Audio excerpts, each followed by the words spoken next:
Hello my viewers, welcome back to the channel. Now if you're tired, you know what this video is about. The Week 10 AFC North race.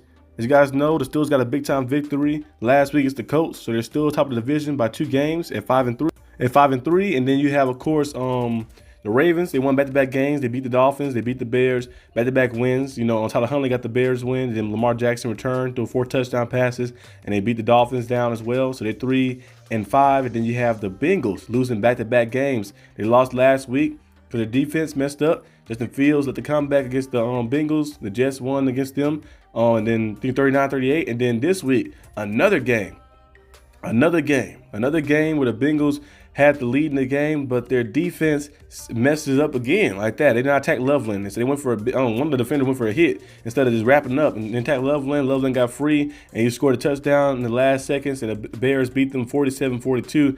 It's just been crazy like that. The Bengals defense is absolutely horrible like that. They have allowed over 30. They allowed a lot of points actually, because they allowed 30 to the Steelers, and then they allowed 39 to the Jets, and then you allow 47 points to the Bears. So I just don't know. And Joe Flacco played out of his mind. He had 470 passing yards right in that game, and a few touchdowns as well. T. Higgins, that catch he caught on the sideline, that little deep ball he caught, we just snatched it from the guy and the receiver. That was a crazy catch like that. And they doing all the plays they could do. And then both receivers, T. Higgins and Jamar Chase, over 100 yards.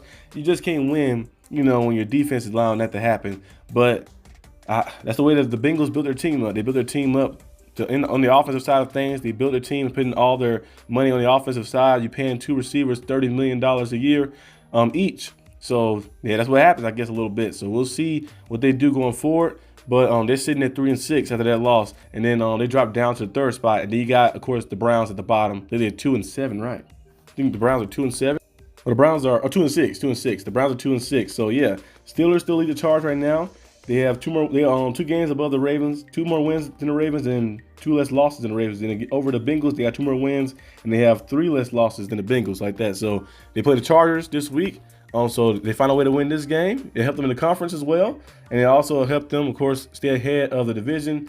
I believe the Ravens. Let me see the Ravens game. The Ravens have the Vikings this week, and J.J. McCarthy did play pretty good. Of course, the Ravens got the Vikings this week. It's an interesting game to see how things kind of go. J.J. McCarthy, Vikings did beat the Lions, so that should be an interesting game. Bengals, I believe, are on the bye week, right? Yeah, the Bengals on the bye week this week. In the bye week, and then after their bye week, they will have a date with the Pittsburgh Steelers again, like that. So we'll see how things go. And this time it'll be in Pittsburgh. And then the Browns, there was only a bye week this past week, and they will have a battle against the Jets, which would be an interesting one. And after that, they had to play the Ravens as well. So it's gonna be some division games coming up. A lot of division games. We still have to play the Bengals, of course, in 2 weeks, and then we play the Ravens. I think like in 4 or 5. I think 5 weeks. Yeah, play the Ravens in like 4 or 5 weeks.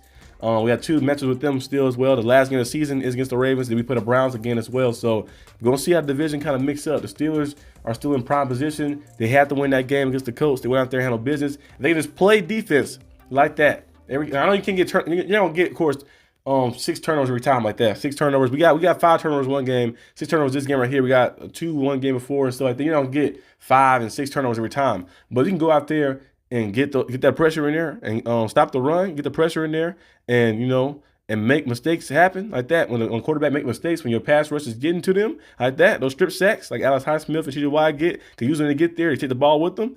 You can continue doing that. You have a chance and stuff as well. And hopefully they make a move to bring somebody in to help the offense to get better as well. The offense averaging 25, 26 points a game right now. Could be better, I think, if you bring another guy in on the other side of DK Metcalf, like that, a bona fide guy. So we'll see how things kind of go. But right now, the Steelers are top of the division, sitting still, and hopefully it stays that way all the way until Week 18, or beyond Week 18, I should say. Not till Week 18, beyond Week 18, it stays that way. So hopefully it stays like that. But that's all I have for today's video. I hope you guys enjoyed this video. If you did, like and subscribe for more content. And I'll see you guys next time on the channel. Peace out.